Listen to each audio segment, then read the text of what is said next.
ಜ್ಞಾನಪೀಠ ಪ್ರಶಸ್ತಿ ಪುರಸ್ಕೃತರು. ನಮ್ಮ ಭಾರತ ದೇಶದಲ್ಲಿ ಸಾಹಿತ್ಯಕ್ಕೆ ಕೊಡುವ ಅತ್ಯುನ್ನತ ಪ್ರಶಸ್ತಿ ಯಾವುದು ಅಂದರೆ ಜ್ಞಾನಪೀಠ ಪ್ರಶಸ್ತಿ. ಈ ಪ್ರಶಸ್ತಿ ಪ್ರಾರಂಭವಾಗಿದ್ದು 1964ನೇ ಇಸವಿಯಲ್ಲಿ. ಮೊಟ್ಟ ಮೊದಲ ಬಾರಿಗೆ ಕೇರಳದ ಲೇಖಕರಾದ ಶಂಕರ್ ಕುರುಪ್ರವರಿಗೆ 1965ನೇ ಇಸವಿಯಲ್ಲಿ ಮೊಟ್ಟ ಮೊದಲ ಪ್ರಶಸ್ತಿ ಬಂತು. ಈ ಪ್ರಶಸ್ತಿಗೆ ಒಟ್ಟು 11 ಲಕ್ಷ ನಗದು ಹಣವಿದೆ.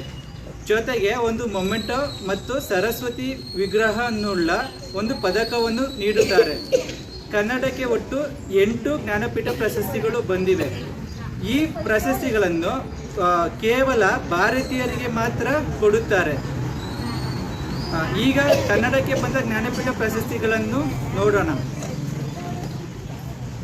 ಕುವೆಂಪು ಕನ್ನಡಕ್ಕೆ ಮೊದಲ ಜ್ಞಾನಪೀಠ ಪ್ರಶಸ್ತಿ ತಂದುಕೊಟ್ಟವರು ಕುವೆಂಪು. ಇವರಿಗೆ ಶ್ರೀರಾಮಾಯಣ ದರ್ಶನಂ ಕೃತಿಗೆ 1967ರಲ್ಲಿ ಜ್ಞಾನಪೀಠ ಪ್ರಶಸ್ತಿ ದೊರಕಿತು.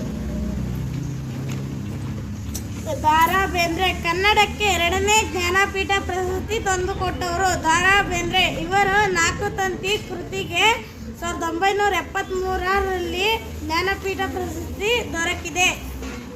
ಶಿವರಾಮ ಕಾರಂತ ಕನ್ನಡಕ್ಕೆ 3ನೇ ಜ್ಞಾನಪೀಠ ಪ್ರಶಸ್ತಿ ತಂದುಕೊಟ್ಟವರು ಶಿವರಾಮ ಕಾರಂತ.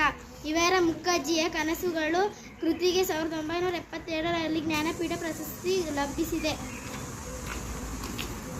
ಕನ್ನಡಕ್ಕೆ 4ನೇ ಜ್ಞಾನಪೀಠ ಪ್ರಶಸ್ತಿ ತಂದುಕೊಟ್ಟವರು ಮಾಸ್ತಿ ವೆಂಕಟೇಶ ಅಯ್ಯಂಗಾರ್. ಇವರು ಚಿಕ್ಕವೀರ ರಾಜೇಂದ್ರ ಸಾಹಿತ್ಯಕ್ಕೆ 1983ರಲ್ಲಿ ಜ್ಞಾನಪೀಠ ಪ್ರಶಸ್ತಿ ದೊರಕಿದೆ.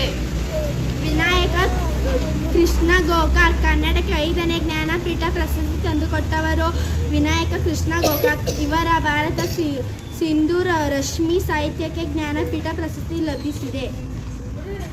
ಯು.ಆರ್. ಅನಂತಮೂರ್ತಿ ಕನ್ನಡಕ್ಕೆ 6ನೇ ಜ್ಞಾನಪೀಠ ಪ್ರಶಸ್ತಿ ತಂದುಕೊಟ್ಟರು. ಯು.ಆರ್. ಅನಂತಮೂರ್ತಿ ಇವರಿಗೆ ಸಮಗ್ರ ಸಾಹಿತ್ಯಕ್ಕೆ 1994ರಲ್ಲಿ ಜ್ಞಾನಪೀಠ ಪ್ರಶಸ್ತಿ ದೊರಕಿದೆ. ಗಿರೀಶ್ ಕಾರ್ನಾಡ್ ಇವರು ಕನ್ನಡಕ್ಕೆ 2ನೇ ಜ್ಞಾನಪೀಠ ಪ್ರಶಸ್ತಿ ತಂದುಕೊಟ್ಟರು. ಗಿರೀಶ್ ಕಾರ್ನಾಡ್ ಇವರು ಸಮಗ್ರ ಸಾಹಿತ್ಯಕ್ಕೆ 1998ರಲ್ಲಿ ಜ್ಞಾನಪೀಠ ಪ್ರಶಸ್ತಿ ಲಭಿಸಿದೆ. ಚಂದ್ರಶೇಖರ ಕಂಬಾರಾವ್ ಕನ್ನಡಕ್ಕೆ 8ನೇ ಜ್ಞಾನಪೀಠ ಪ್ರಶಸ್ತಿ ತಂದುಕೊಟ್ಟವರು ಚಂದ್ರಶೇಖರ ಕಂಬಾರವರು. ಇವರು ಸಂಗ್ರಹ ಸಾಹಿತ್ಯಕ್ಕೆ 2010ರಲ್ಲಿ ಜ್ಞಾನಪೀಠ ಪ್ರಶಸ್ತಿ ದೊರಕಿತು.